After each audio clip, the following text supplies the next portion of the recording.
வணக்கம் பசங்களா. இன்னைக்கு நம்ம பிசிக்ஸ்ல பார்க்க போற டாபிக் நீட் எக்ஸாம்ல கண்டிப்பா கொஸ்டின் வர்ற ஒரு ஏரியா. அதுதான் டைமென்ஷனல் அனாலிசிஸ். இது ரொம்ப சிம்பிள் தான்.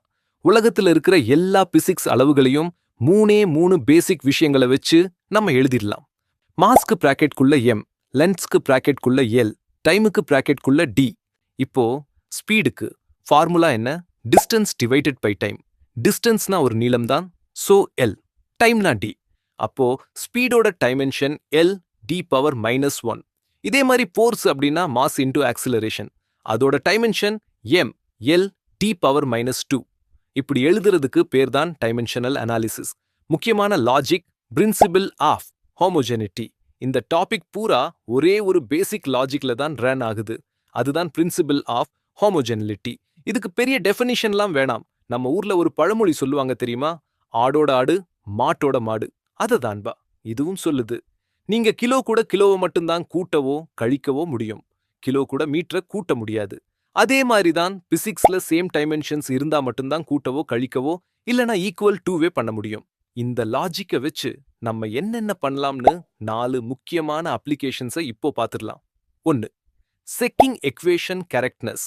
ஃபார்முலா கரெக்டானு செக் பண்றது. நம்ம எக்ஸாம்ல ஏதாவது ஃபார்முலாவை தப்பா எழுதிடுவோமோன்னு பயம் இருக்கும்ல.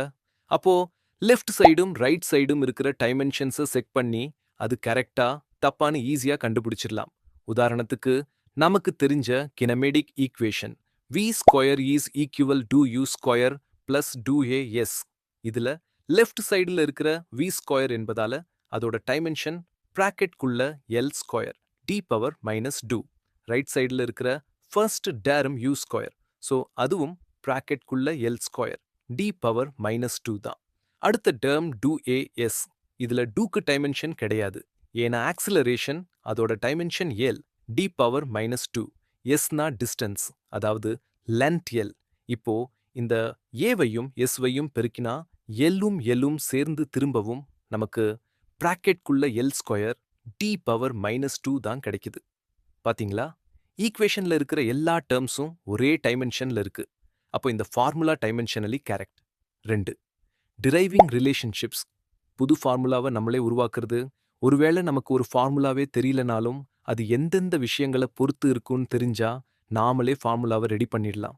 இப்போ ஒரு சிம்பிள் பெண்டுலமோட டைம் பீரியட் டீக்கு நமக்கு ஃபார்முலா தெரியல, ஆனா அது அந்த குண்டோட மாஸ் எம், கைத்தோட லென்த் எல், அப்புறம் கிராவிட்டி ஜியை பொறுத்து தான் இருக்குன்னு நமக்கு தெரியும். இப்போ நம்ம என்ன பண்ண போறோம்னா d is proportional to m power a, l power b, g power c னு எழுதிக்கிறோம். ரெண்டு பக்கமும் டைமென்ஷன்ஸ் அப்ளை பண்ணி அந்த power values a, p, c I match பண்ணி கண்டுபிடிச்சா கடைசியில நமக்கு ஃபார்முலா எப்படி வரும் தெரியுமா? d is equal to k square root of l divided by g. ஈக்குவேஷனே தெரியலனாலும் டைமென்ஷன்ஸை வச்சு நம்ம புது ஃபார்முலாவையே உருவாக்கிட்டோம். 3. Converting unit systems. யூனிட் ஐ மாத்துறது. சம்ல வேல்யூவை எஸ்ஐ யூனிட்ல தந்துட்டு ஆப்ஷன்ல சிஜிஎஸ் யூனிட்ல கேட்பாங்க. அப்போ இந்த டைமென்ஷனல் அனாலிசிஸ் தான் கை கொடுக்கும். இதுக்கு யூஸ் பண்ற formula n1 u1 is equal to n2 u2. எக்ஸாம்பிளுக்கு ஃபோர்ஸோட எஸ்ஐ யூனிட் நியூட்டன், அதை சிஜிஎஸ் யூனிட்டா ஆன டைன்க்கு மாத்தணும். ஃபோர்ஸோட டைமென்ஷன் நமக்கு தெரியும், பிராக்கெட்குள்ள எம் எல் டி பவர் -2. இப்போ எஸ்ஐல இருக்கிற வேல்யூஸை எல்லாம் சிஜிஎஸ் வேல்யூஸா மாத்தி இந்த ஃபார்முலால போட்டா நமக்கு 1 Newton is equal to 10 power 5 டைன்ஸ்வுட்னு பக்கம் ஆன்சர் கிடைச்சிடும். அதாவது ஒரு நியூட்டன்கிறது ஒரு இலட்சம் டைன்ஸ்னு அசால்ட்டா மாத்திடலாம். 4வது ஸ்கேல் மாடல் டெஸ்டிங். சின்ன பொம்மையை வச்சு டெஸ்ட் பண்றது. கடைசி அப்ளிகேஷன் பெரிய பெரிய இன்ஜினியரிங்ல யூஸ் ஆகிற பக்கிங்காம் பை தியரிம். இப்போ நம்ம ஒரு பெரிய ரியல் ஃப்ளைட்டோ இல்ல ராக்கெட்டோ செய்யறோம்னா எடுத்த உடனே ஒரிஜினலை செஞ்சு பறக்க விட்டு அது கிராஷ் ஆனா எவ்வளோ நஷ்டம், அதுக்கு தான். அதே மாதிரி டிசைன்ல சின்ன சைஸ்ல ஒரு டாய் ஃப்ளைட் செஞ்சு விண்ட் டன்னலுக்குள்ள வச்சு டெஸ்ட் பண்ணுவாங்க. ஆனா சின்ன மாடலுக்கும் பெரிய ரியல் ஃப்ளைட்டுக்கும் காத்துல பறக்கிறப்போ பிஹேவியர் ஒரே மாதிரி இருக்கணும்ல. அதுக்கு இந்த டைமென்ஷனல் அனாலிசிஸ்ல வர்ற ஒரு டைமென்ஷன்லெஸ் பேராமீட்டரை மேட்ச் பண்ணுவாங்க. அதுதான் ரெனால்ட்ஸ் நம்பர். இதோட ஃபார்முலா என்னன்னா r is equal to rho v t divided by mu. இதுல ரோனா டென்சிட்டி, வீனா வெலாசிட்டி, டீனா டயாமீட்டர், மியூனா விஸ்காசிட்டி.